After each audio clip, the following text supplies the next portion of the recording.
중학생 또는 고등학생 시절에 아마 교과서에 나왔던 시인 것 같아요. 제 기억에는. 그런데 그 다음에는 없어졌는지 모르겠지만은 그 프로스트라는 시인이 있습니다. 미국 시인인데 이분은 농부이면서 또한 시인입니다. 그래서 이분이 쓴 여러 시들 중에 아주 특별히 유명한 시가 있는데 그것은 가지 않는 길, 뭐 가보지 않은 길, 또는 택하지 않은 길 이런 제목이 붙어있는 그런 시입니다. 제가 한번 읽어보겠습니다. 노란 숲속에 난 두 갈래 길. 아쉽게도 여행자는 나 한 사람. 그래서 두 길을 다 갈 수는 없었고 오래도록 서서 한 길을 볼 수 있는 한 멀리 동굴 속으로 굽어드는 자리까지 바라보았다. 그리고는 다른 길을 택했지. 똑같이 아름답지만 아마도 더 끌렸던 것은 풀이 우거진 데다 더 달았기 때문. 하기야 두 길 다 많이들 지나다닌 탓에 실은 거의 똑같이 닳기는 했지만 그런데 그 아침 두 길은 똑같이 발길에 밟혀 더럽혀지지 않은 낙엽 속에 놓여 있었다. 아, 나는 첫째 길을 다음으로 기약해 두었다. 하지만 길은 길로 이어지는 것을 알기에 내가 되돌아올 수 있을지는 의심스러웠다. 어디에선가 먼 훗날 나는 한숨 지으며 이렇게 말할지 몰라. 숲속에 난 두 갈래 길, 그리고 나는 인적이 덜한 길을 택했다고. 그리고 그 결정이 모든 것을 바꾸었다고. 네, 아마 이 시를 들어보셨을 것입니다. 두 길이 있는데 두 길 다 가고 싶은 길이었고 그런데 좀 사람들의 인적이 드물게 간 길을 그나마 하나 골라서 가봤는데 가보고 나서 다시 그 길을 또 가야지 했지만 길이 뭐 험난하고 하니까 길은 여러 갈래길이니까 어디가 어딘지 몰라서 다시 그 길을 갈 수가 없었다. 근데 먼 훗날 내가 그 길을 가는 게 더 좋았었던 건 아닌가? 이런 또 한숨 더 짓게 된다 하는 것이죠. 우리 인생의 길을 한번 뒤돌아본다면 가보지 않은 길들이 있잖아요. 이거를 택했기 때문에 가보지 않은 길. 내가 그때 그 길을 택했더라면 어떻게 내 인생이 달라졌을까? 뭐 결혼도 마찬가지고요. 그 사람이 아니고 다른 사람과 결혼했다면 내 인생은 어떻게 달라졌을까? 이런 상상들을 우리가 할 수가 있어요. 그래서 인생은 끊임없는 선택의 길이라 하는 것입니다. 네, 여러분 지금까지 여러분들이 어떤 선택을 하고 살아왔는지요. 여러분 인생에서 고비고비마다 나는 어떤 것을 선택했나. 혹시 내가 그때 안 가봤던 그 길을 다시 한번 가보고 싶다. 그랬다면 내가 인생이 어떻게 달라졌을까. 또는 그때 그 길을 안 가기를 참 잘했다. 이 길로 왔기에 나는 이러한 좋은 길을 걸어가게 되었노라. 아마 여러 가지 생각들이 교차될 수가 있습니다. 그래서 결정을 잘해야 되는 것입니다. 선택의 기로에서 결정을 잘해야 돼요. 어떻게 하면 결정을 잘할 수 있을까요? 옛날도 아니고 불과 얼마 전에 우리나라 대기업 서열 한 3위 또는 뭐 이렇게 대부분 또 1위 뭐 등등 이런 기업의 총수들이 사업을 결정할 때 또 어떤 이 사업을 옮길 때 사람을 뽑을 때 점쟁이를 옆에 두고 점쟁이가 선택해 주는 거에 따라서 했다. 그런 소문이 돌았어요. 사실인지 모르겠지만 과연 그 점쟁이가 바른 결정을 해줄 수 있을까요? 또 교회 다니는 어떤 사람들 가운데 자기 아들의 이제 또는 딸의 진학 문제를 가지고 얘가 어느 대학 어느 학과에 가는 게 좋겠지 뭐 이런 생각을 하다가 이거 어떻게 결정하지? 그래서 점쟁이를 찾아가가지고 점쟁이가 서쪽으로 가지 말고 동쪽으로 가라 뭐 이런 얘기 들었다고 자기가 이렇게 지도를 펼쳐놓고 동쪽에 있는 대학을 택했다. 그런 사람도 간혹 있겠죠. 그런데 과연 그런 미신적인 요소 또는 뭐 점쟁이의 결정이 옳은 것인가? 우리는 누군가의 말을 듣고 물론 결정해야 됩니다. 지혜로운 사람들의 말을 듣고 우리가 결정할 수가 있어요. 그렇지만은 최종적인 결정은 자기가 하는 것이기에 아주 신중해야 됩니다. 점쟁이의 결정대로 내가 따라가는 것, 그렇게 옳은 것은 아닐 것입니다. 결정을 아주 신중하게 해야 된다는 것 중에 이런 얘기가 있습니다. 우리 많이 들었던 이야기일 텐데요. 러시아 격언이죠. 러시아 격언에는 남자가 군대를 갈지 말지, 거기는 아마 개병제가 아니라 모병제인지 몰라요. 그래서 이거 가야 될까 말아야 될까를 결정할 때 한 번 기도를 하는 거예요. 두 번째, 자기 이제 인생의 직업으로, 그러니까 바닷가의 어부로 바다의 원양어선을 타고 나갈 것이냐 말 것이냐 할 때는 두 번, 세 번 기도하는 게 있죠. 자기 평생 동안 같이 살 사람, 배우자를 결정할 때는 세 번. 뭐 그게 이제 제일 중요하다는 얘기입니다. 그래서 결국 인생의 어떤 선택을 아주 신중히 해야 된다 하는 그런 거죠. 특별히 그 결정을 할 때 내가 하는 것이 아니라 하나님께 맡기고 하나님께 아뢰고 하나님께 여쭙고 하나님의 선택을 받아서 결정하는 것이 참 지혜로운 결정이라 하는 것입니다. 여러분, 인생의 결정을 하나님께 맡기는 사람을 우리는 그리스도인이라고 말하는 것입니다.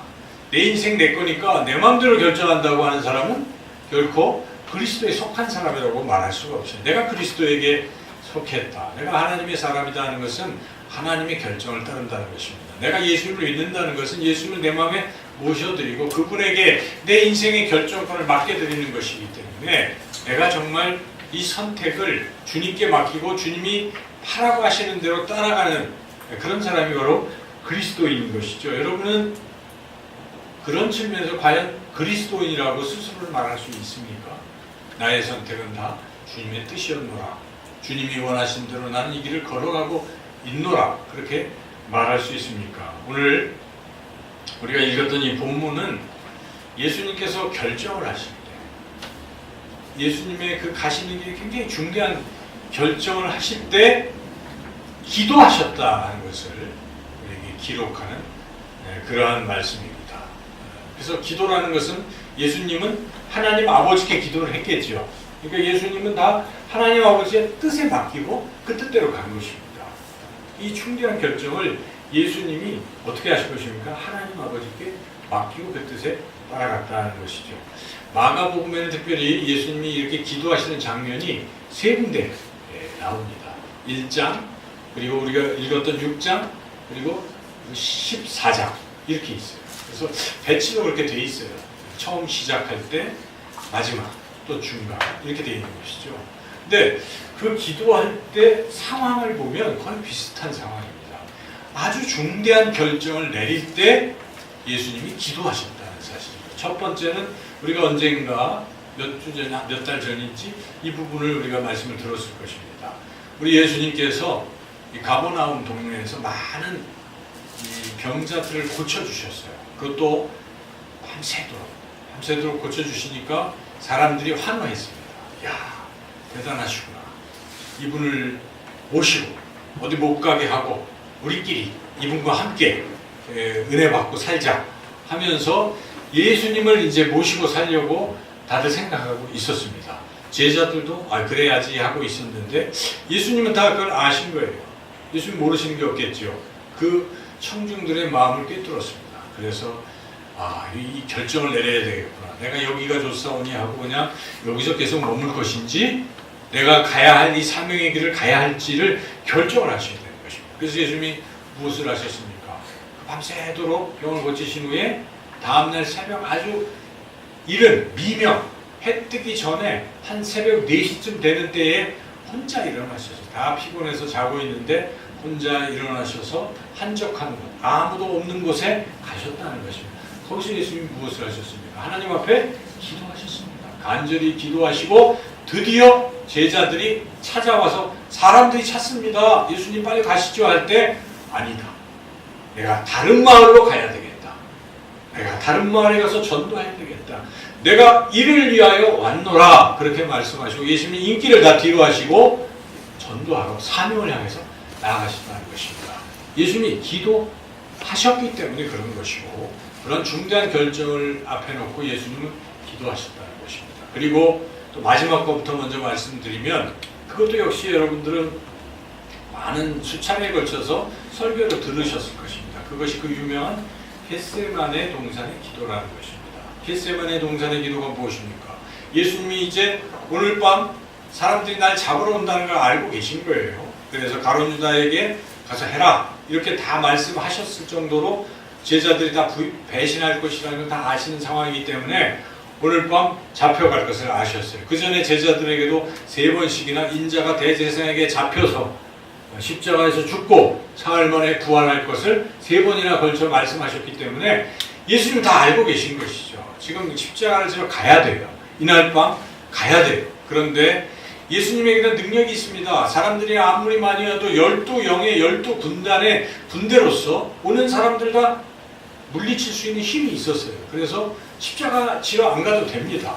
다 물리치고 그냥 그 군대를 가지고 소위 백성들이 원하는 대로 왕이 되어서 이스라엘 왕으로 그렇게 가실 수도 있었어요.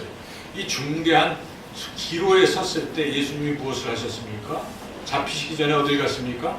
겟세마네 감람산의 겟세마네 동산에 감람산에 있는 작은 겟세마네라는 동산에 가셔서 거기서 3번씩이나 간절히 기도하셨습니다.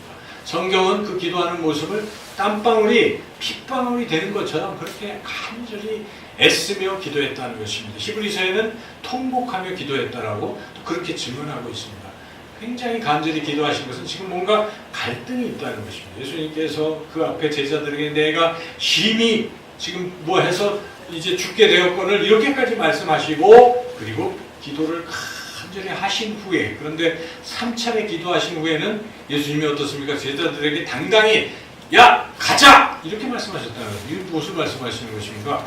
기도가 사람을 바꾸는 것입니다. 우리 예수님도 중대한 결정을 놓고 기도하셨던 것입니다. 그 기도하셨기 때문에 기도하는 중에도 사실 고뇌가 우리가 엿보이잖아요.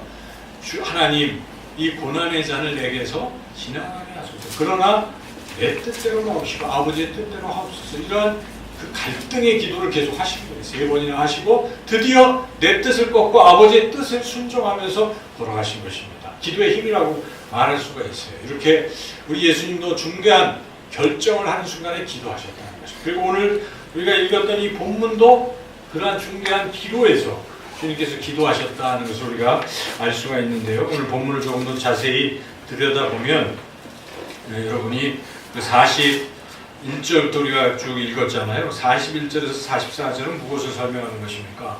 오병이어 기적을 설명하고 있잖아요. 그래서 이게 떡 5개와 물고기 2마리를 가지고 5,000명이 배불리 먹고 남은 물고기 떡 조각이 12바구니에 가득 찼더라. 이것은 진짜로 오병이어의 기적이 일어나는 것입니다. 아무것도 먹을 것이 없었는데 우리 예수님께서 그것을 들고 감사 기도를 하고 나눠주니까 계속 생기는 겁니다. 어떻게 이런 일이 있을 수 있을까? 그 기적인 것이죠. 우리는 알 수가 없지만은 그런 기적이 실제로 있었던 것이죠. 왜냐하면 이 오병이어의 기적은 사복음서, 마태, 마가, 누가, 요한복음에 다 똑같이 다 기록되어 있어요. 사실이라는 것입니다. 이 오병이어의 기적을 만약에 우리가 경험한다면 여러분 그 기적을 베푸는 예수님을 보고 여러분 뭐라고 하시겠어요? 야, 이런 분 처음 만난 거죠. 먹을 거 걱정 안 해도 됩니다. 오병이어 기적을 베풀어 주시면 되니까. 이 예수님과 나는 살겠다. 여러분 혹시 신앙생활을 하는 목적도 잘 먹고 잘 살기 위해서 내가 예수님 믿으면 부요가 보장이 되기 때문에 그렇게 믿는 것은 아닌가요? 그런 분은 아무도 없겠지만 여기 이 백성들은 지금 그런 생각을 하고 있었어요. 그래서 예수님을 임금을 삼으려고 했다는 것입니다. 마가복음에는 기록이 안 돼 있지만 요한복음에 정확히 기록이 돼 있어요. 저들이 예수님을 임금으로 삼고자 한다 이런 이야기가 나옵니다. 너무 좋으니까요. 근데 예수님은 상황을 다 아시는 거예요. 자기를 지금 임금 삼으려고 한다는 상황. 이 마가복음에 기록은 안 돼 있지만 지금 그런 상황을 인식하고 계신 것이에요. 그래서 예수님께서 어떻게 했습니까? 할까? 그게 아니라 일단은 행동으로 그것을 표현을 하셨습니다. 그래서 여기 보면 45절 같이 한번 읽어보겠습니다. 예수께서 즉시 제자들을 재촉하사 자기가 무리를 보내는 동안에 배 타고 앞서 건너편 베세다로 가게 하시고 뭐 하셨습니까? 즉시 제자들을 배 타고 베세다로 가라. 왜 그렇습니까? 지금 이렇게 임금 삼으려고 하는 군중들과 제자들이 딱 섞이면 어떻게 될까요? 제자들은 그렇지 않아도 그런 마음이 역력해요. 나중에 십자가 얘기도 다 들으면서도 계속 그런 고난의 십자가를 지어간다고 하니까 제자들이 어떡합니까? 베드로가 막 긋고 만류하는 모습을 보면 고난의 십자가, 고난의 메시아가 아니라 왕이 되는 메시아를 꿈꿔왔기 때문에 틀림없이 무리들이 그럴 때 편승했을 것입니다. 주님은 아시는 것입니다. 이걸 차단하는 여기서 민중 공기가 일어나면 마가복음 6장밖에 안 됐는데 예수님 십자가를 지실 수 있겠습니까? 또 일찍 져야 될지도 모르고 상황이 달라진단 말이죠. 지금 제자 훈련도 한 3년 동안 계속 시키셔야 되는데 때가 아니죠. 그래서 예수님께서 어떻게 하셨습니까? 격리를 시켜버리는 거예요. 배 타고 빨리 가라. 그리고 무리들에게는 가라. 돌려보낸 후에 뭘 하십니까? 46절 읽어보겠습니다. 무리를 작별하신 후에 기도하러 산으로 가십니다. 다 결정을 했기 때문에 이제 더 이상 안 해도 될 것 같은데 주님 스스로의 마음에도 확정이 안 됐다고 볼 수가 있는 거예요. 지금 이 사태가 심각하구나. 내가 지금 어떻게 해야 되나? 고민이 생기는 것이죠. 그래서 주님은 혼자서 홀로 제자들도 보내시고 무리도 보내시고 홀로 산에 가셔서 기도하고 계시는 것입니다. 무엇을 말하는 것입니까? 인생의 중대한 결정 그리고 내가 더욱 큰 확신을 얻기 위해서는 기도를 해야 된다는 사실입니다. 기도가 우리 인생의 올바른 결정을 하게 하는 그런 귀한 일이다 하는 것입니다. 그래서 예수님께서도 그렇게 중대한 순간마다 하나님 앞에 간절히 기도했습니다. 하나님의 사람들은 다 그런 사람들이에요. 성경을 창세기부터 요한계시록까지 이런 관점에서 한번 읽어보세요. 이런 중대한 순간을 만났을 때 뭐 했는가? 첫째, 일단 성경에 나오는 사람들 중에 기도한 모습이 야곱의 기도를 여러분 아시죠? 야곱 알죠? 야곱이 나이가 한 77세쯤 됐을 때 그때 뭘 했습니까? 형 에서의 팥죽 그릇 팔고 장자 명분 속여서 아버지로부터 이삭으로부터 이 장자 명분을 받았잖아요. 눈이 어두워가지고 그렇게 해서 둘째 아들인데 장자의 명분을 이렇게 허락하고 축복 기도를 하니까 2배를 받게 된 것입니다. 근데 현실은 2배는커녕 죽게 생겼습니다. 형 에서가 가만히 있었겠습니까?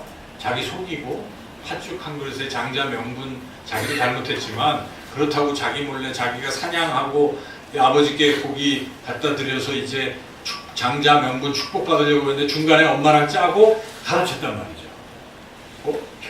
형의 입장에서 에서의 입장에서는 격분했을 것입니다. 그래서 그 격분이 죽이겠다고 나선 거예요. 그래서 리브가가 큰일 나겠다 해서 도망가라 하고 바다나라로 피신을 시킬 때 야곱이 어떻게 합니까? 도망을 가는 거예요. 가는데 정처 없이 가다가 밤이 이슥해서 뭐 했습니까? 돌베개하고 잠을 자고 있는데 하나님께서 나타나셔서 그에게 말씀하시고 그러면서 야곱이 하나님 앞에 간절히 기도하죠. 하나님, 저를 안전하게 다시 이곳으로 돌아오게만 해주시면 제가 하나님 앞에 11조도 드리고 이곳에 이 베델에 예배당도 짓고 하나님 앞에 예배를 드리겠습니다. 이렇게 약속을 했다는 것입니다. 그게 그 약속을 드리는 게 바로 기도 아니겠어요? 그래서 자기 인생에 지금 정처 없이 가는 어떻게 살아가야 될지 피신하고 할 때에 그가 기도했던 것입니다. 그래서 기도를 통해서 하나님에 대한 것을 알고 하나님을 의지해서 이제 인생을 가겠다고 그렇게 했다는 것입니다. 여러분, 그렇게 하나님의 사람들은 인생의 중대한 결정이나 또는 중대한 위기 상황에서 기도했다는 것입니다. 다윗은 어떻습니까? 다윗은 기도를 얼마나 했을까요? 말도 못하게 했어요. 다윗은 16세, 7세에 골리앗을 물리친 후에 어떻게 됐습니까? 좋은 게 아니라 사울왕이 어떻게 했습니까? 죽음부터 천천만만 소리 듣고 죽이려고 했어요. 그래서 17세부터 다윗은 30세까지 계속 도망만 다녔습니다. 위기를 계속 맞이할 때 죽을 뻔한 고비가 한두 번이 아니었을 것입니다. 그때마다 다윗은 뭘 했습니까? 기도했습니다. 그 기도가 바로 시편이에요. 얼마나 많이 했으면 시편 150편 중에 절반이 다윗의 시편입니다. 그렇습니다. 그렇게 다윗은 수많은 인생의 위기 속에서 기도했다는 것입니다.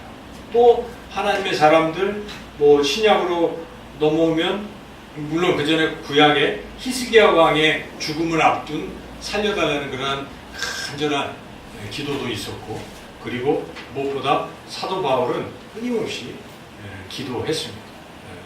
다메섹 도상에서 이 부활하신 예수를 만났잖아요. 그래서 인생이 바뀌었는데 그때 그 3일 동안 뭘 했을까? 그가 금식했습니다.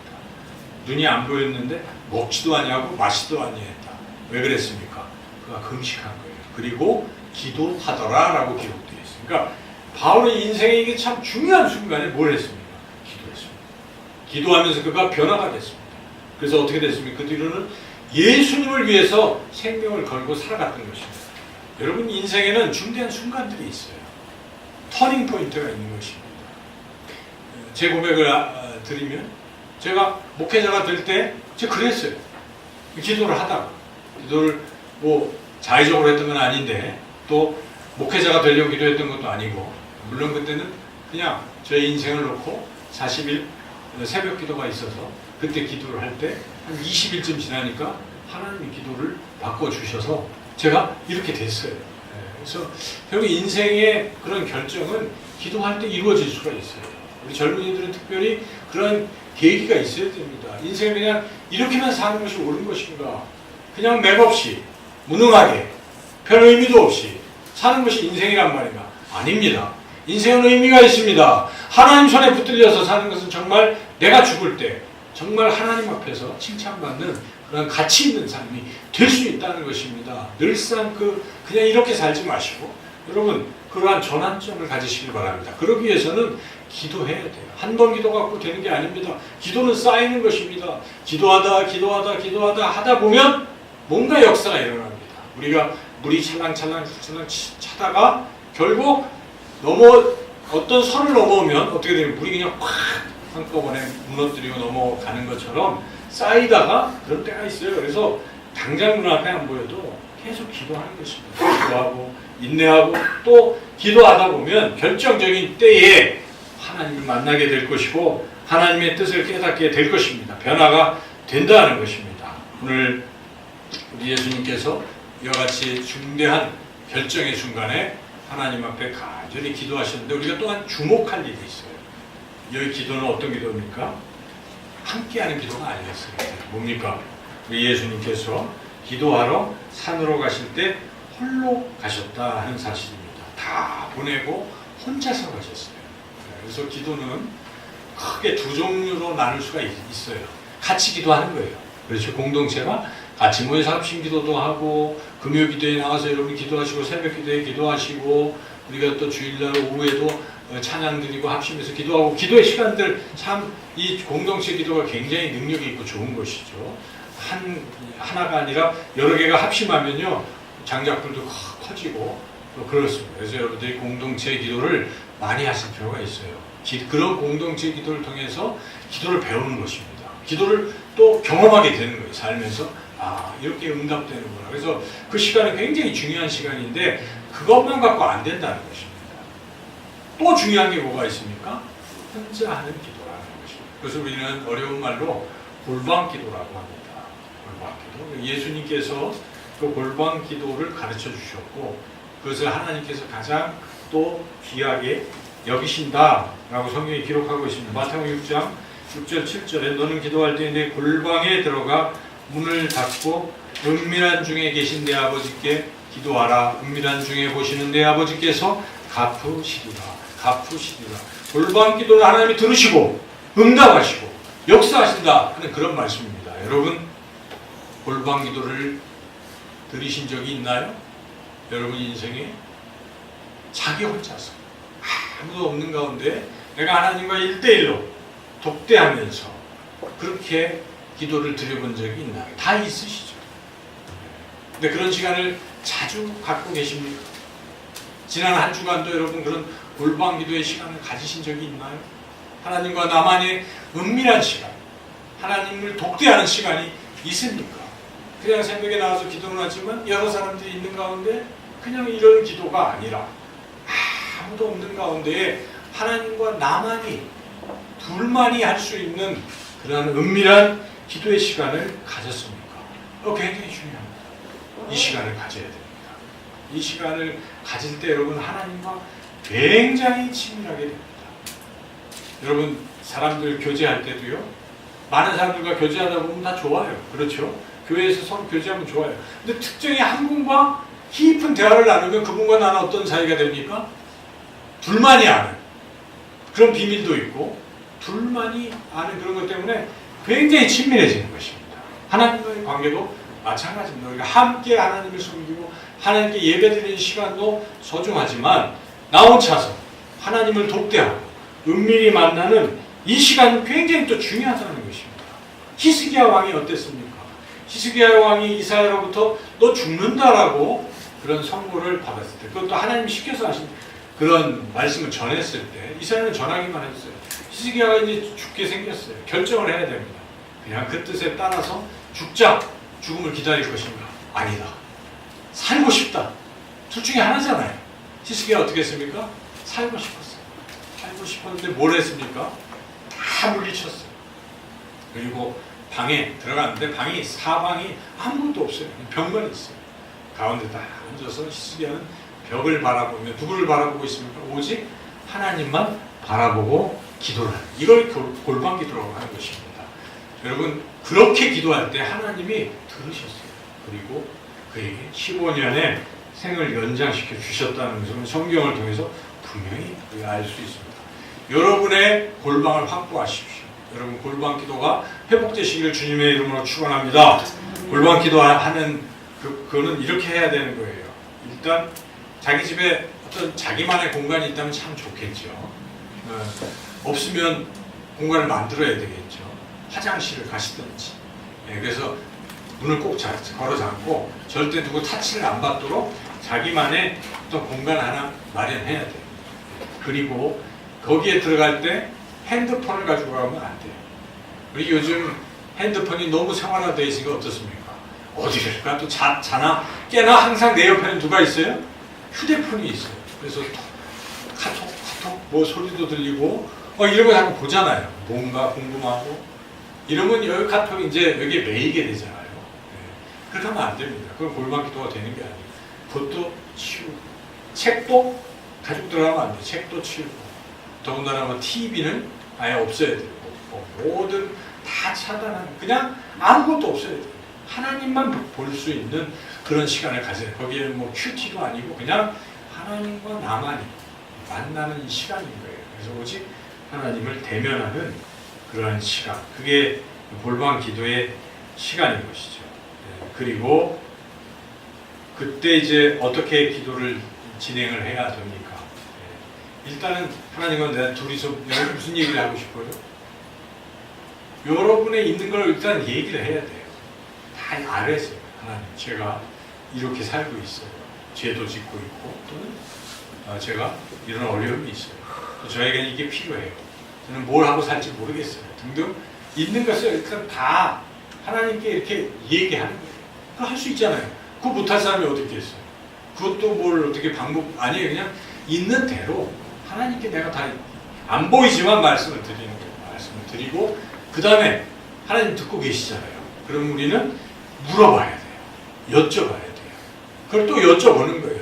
하나님, 제가 어떻게 해야 할까요? 어떤 결정을 내려야 될까요? 제가 동쪽으로 갈까요? 서쪽으로 갈까요? 뭐 있을 거 아니에요. 그죠? 여러분. 내가 이 대학을 가야 되는지 말아야 되는지, 내가 뭘 해야 될지 말아야 될지 있을 거 아니에요. 내가 이 사람과 결혼해야 될지 말아야 될지, 내가 이 사업을 해야 될지 말아야 될지 뭐 등등 많이 있잖아요.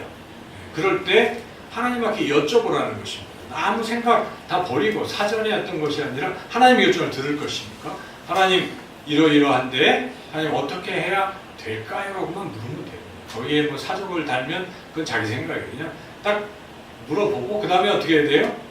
답변을 들으셔야 되지 않나요? 들어야 돼요. 그래서 그 다음부터는 듣는 거예요. 하나님 말씀해 주세요. 종이 듣겠습니다. 사무엘이 하듯이 듣는 거예요. 듣다 보면 들립니다. 여러분 하나님께 집중하고 있으면요 하나님의 음성이 들리는 거예요. 그러면 하나님 이러이러 말씀하실 때 그게 내가 딱 들어오면요 확신이 되는 거예요. 그래. 그래서 그 뒤로는 흔들리지 않고 그 길을 가게 되는 것입니다. 이런 그리고 또 한 가지 더 기도해야 될 거예요. 이것이구나. 하나님이 이렇게 알려주셨구나. 그러면 하나님 제가 이 뜻에 전혀 흔들리지 않고 이 뜻대로 갈 수 있게 저를 인도해 주세요 하는 기도를 또 해야 되겠죠. 그렇게 해서 가는 거예요. 인생의 길을 그렇게 가서 이게 누적이 되면 나중에 내 뒤를 돌아볼 때 정말 하나님의 인도하심으로 정말 잘한다. 나는 성공했노라. 그런 시 한 편을 여러분이 쓸 수 있을지도 모릅니다. 그렇게 우리가 우리의 인생의 그림을 그려 나가야 되지 않겠습니까? 이 한 주간 한번 골방 기도에 도전하시고 하나님의 음성을 들으시고 결정하시고 그 길을 걸어가시기를 주님의 이름으로 축원합니다.